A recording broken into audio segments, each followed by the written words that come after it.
Halo teman-teman, apa kabar? Jumpa lagi ya. Oke, dengan saya Maya Malinda. Nah, senang sekali bisa ketemu teman-teman ya untuk kita belajar bersama-sama mengenai pendapatan nasional. Oke, teman-teman masih ingat nggak untuk bahan yang lalu ya? Pertemuan yang lalu berkaitan dengan pendapatan nasional. Oke, saya mau review dulu ya sebentar. Nah, teman-teman masih ingat ya? Pertemuan yang lalu kita membahas berkaitan dengan ada dua golongan dan dua sudut pandang pendapatan nasional. Oke, masih ingat? Oke, kalau tadi dua golongan, oke, ada yang langsung dan tidak langsung. Nah, yang dimaksud dengan langsung seperti apa? Oh, yang langsung, yang ikut dalam proses produksi ya, seperti langsung dapat upah, dapat sewa, dapat bunga ya, dapat balas jasa berupa laba. Nah, sedangkan sudut pandang pendapatan nasional ada yang langsung, ada yang tidak langsung. Oke. Kalau yang tidak langsung tadi gimana? Yang tidak langsung itu adalah orang-orang yang menyajikan jasa seperti dokter, pengacara dan lain-lain. Oke. Terus faktor-faktor yang mempengaruhi pendapatan nasional, oke, betul ya, ada yang masih ingat ya, kualitas dan keberadaan faktor produksi, tingkat teknologi, investasi, bunga, pengeluaran pemerintah, peningkatan ekspor, dan pengharapan atau ramalan masa depan. Lalu jenis-jenis pendapatan nasional ada macam-macam. Oke, ada GDP, ada PDRB, ada GNP ya, Gross National Product. Ada apa lagi? Oke, good. Ada Net National Product. Oke, ada apa lagi? Oke, betul. NNI, yaitu Net National Income. Apa lagi? Betul, Personal Income. Lalu Disposable Income. Oke, ya, good. Terus bagaimana dengan metode untuk menghitung pendapatan nasional? Ada berapa? Betul, ada 3. Oke, bisa sebutkan ya. Yang pertama apa? Metode nilai produksi. Yang kedua, metode penerimaan. Betul. Yang ketiga, metode pengeluaran. Nah, beserta manfaatnya serta tujuan. Penting nggak sih untuk mempelajari pendapatan nasional? Oke, betul. Banyak sekali gunanya ya. Salah satunya adalah sebagai alat ukur untuk mengetahui, oh, negara ini lebih makmur atau enggak, ya, daerah ini lebih baik atau tidak. Nah, supaya bisa menyusun rencana berikutnya, khususnya untuk pemerintah, ya. Nah, itulah manfaat dan tujuan mempelajari pendapatan nasional. Oke, nah sekarang kita lanjutkan bahan pelajaran kita dengan membahas pendapatan per kapita. Oke, apa sih yang dimaksud dengan pendapatan per kapita? Ini adalah salah satu indikator penting untuk mengetahui kemampuan suatu negara dalam memenuhi kebutuhan warganya. Nah, kalau pendapatan per kapita negaranya rendah, maka kemampuan negara menyediakan kebutuhan buat negaranya juga, warganya rendah juga. Dan kebalikan. Oke. Nah, pengertiannya adalah pendapatan rata-rata penduduk suatu negara dalam periode tertentu. Dapat dicari dengan cara membagi pendapatan nasional pada tahun tertentu dengan jumlah penduduk dengan tahun yang sama. Nah, itu rumusnya tuh. Ya. Pendapatan per kapita adalah GNP, Gross National Product, dibagi jumlah penduduk. Oke.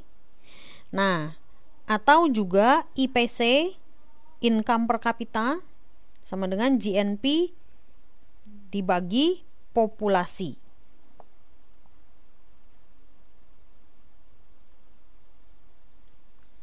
Nah, jadi untuk meningkatkan GNP ya, untuk mendapatkan atau meningkatkan pendapatan per kapita, maka caranya gimana? Harus meningkatkan pendapatan nasional.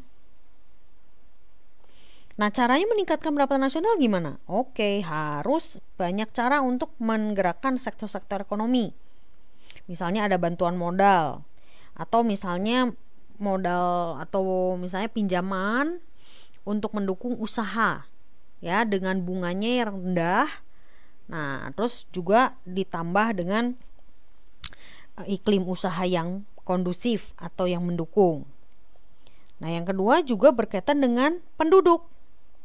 Nah, penduduk juga nggak bisa terlalu banyak gitu ya, dalam arti disesuaikan gitu. Kalau misalnya memang terlalu banyak penduduk tetapi tidak bisa dikelola, tidak bisa di-manage, maka terjadi apa? Kemiskinan. Pendidikan juga kurang. Oke? Karena semakin banyak orang yang dikelola juga semakin banyak effort untuk mengelolanya. Oke ya. Nah, jadi itu berkaitan dengan GNP dan penduduk. Nah, di sini ada klasifikasi ya, dinyatakan bahwa negara ini termasuk mana nih? Low income, middle, upper middle, atau high. Ya, apa sih maksudnya nih gitu ya. Nah, siapa nih orang yang mengelompokkan atau organisasi apa? Nah, yang mengelompokkannya adalah World Bank, Bank Dunia ya.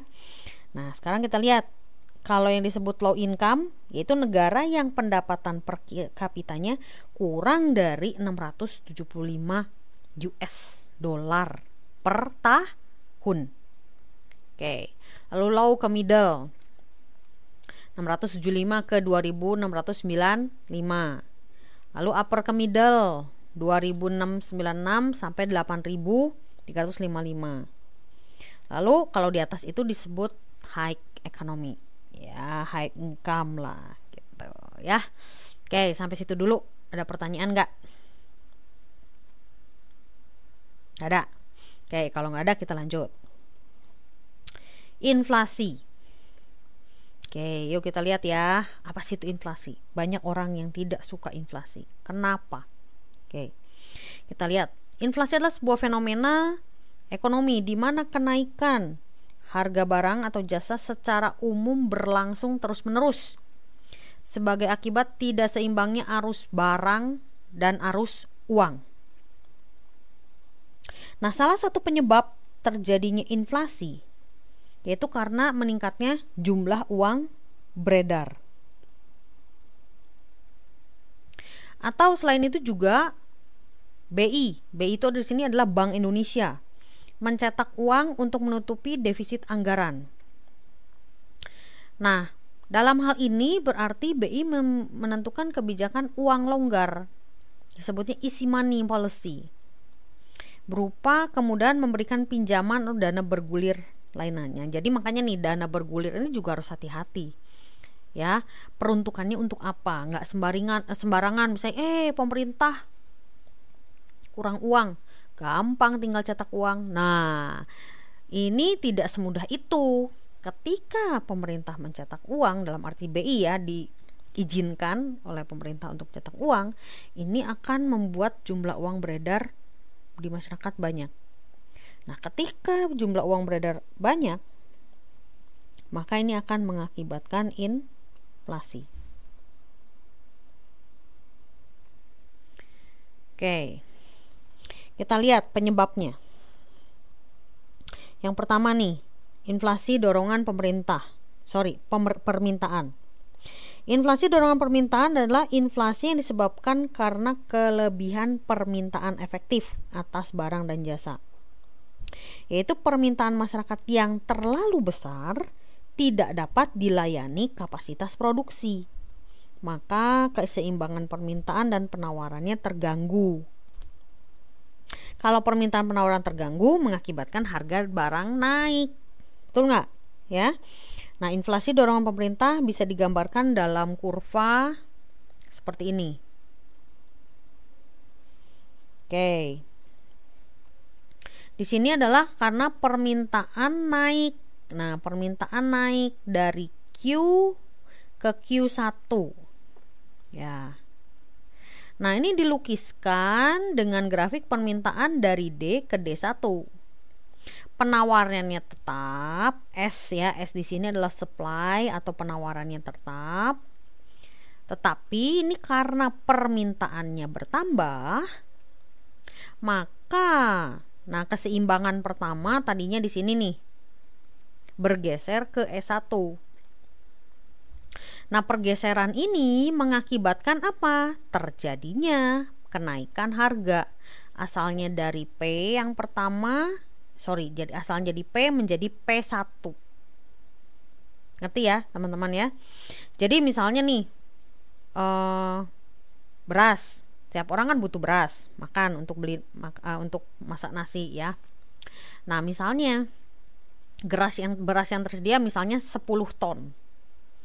Nah, 10 ton. Nah, setelah itu permintaannya bertambah menjadi 11 atau 12 ton. Ya. Nah, sedangkan kalau si supply-nya ini atau penawarannya tetap 10 ton terus, sedangkan permintaan bertambah. Mau nggak mau kan kekurangan permintaan. Kalau kekurangan permintaan, maka orang berlomba-lomba untuk beli. Wah, takutnya kurang. Nah, kalau seperti itu mengakibatkan harganya jadi naik. Oke, nah seperti itu. Jelas ya? Kedua, yaitu inflasi dorongan biaya, disebut cost plus inflation. Nah, ini disebabkan karena naiknya biaya produksi atau cost push ya. Kenaikan biaya produksi dapat terjadi karena apa? 1. Kenaikan harga bahan baku. Contoh kalau harga minyak naik, harga bahan baku naik, gitu ya. Nah, terus yang kedua, kenaikan upah. Kenaikan upah disebut wage cost push inflation. Yaitu adalah inflasi yang terjadi karena kenaikan upah. Jadi kalau gaji naik, mengakibatkan juga harga barang-barang naik. Oke. Kita lihat inflasi karena kenaikan biaya produksi. Nah, kita lihat pertama, karena ada kenaikan biaya produksi, maka kurva penawaran bergeser. Asalnya dari sini nih. Ya. Dari yang penawaran ini bergeser ke arah kiri dari S ke S1, mengakibatkan P-nya asalnya dari P ke P1 bergeser. Nah, ya. Nah, ini bergesernya penawaran mengakibatkan si barang permintaannya mulai dari Q ke Q.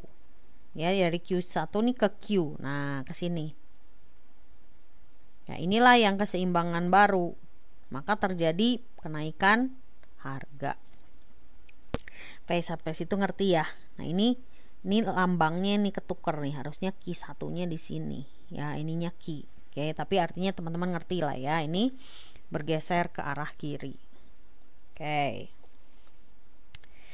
Selanjutnya yang ketiga, imported inflation, disebut inflasi ketularan, yaitu inflasi yang ditimbulkan karena inflasi dari luar negeri, mengakibatkan barang dalam negeri juga ikutan naik, khususnya kalau tergantung dari bahan-bahan atau alat dari luar negeri. Kalau di Jepang atau di Amerika lagi terjadi inflasi, kita beli barang dari mereka, maka ikutan naik gitu ya. Itu disebut inflasi imported. Terus kalau yang domestik gimana? Disebabkan karena APBN mengalami defisit, sehingga pemerintah mengambil kebijakan untuk membiayai pembangunan untuk menambah jumlah uang dengan jalan mencetak uang baru. Nah, jumlah uang beredarnya makin banyak, harga akan terus naik. Nah, kalau harganya naik, ya untuk beli bahan apa segala macam kan juga naik, maka membuat produksinya akan merosot. Nah, kalau ini nggak dikendalikan, maka inflasinya makan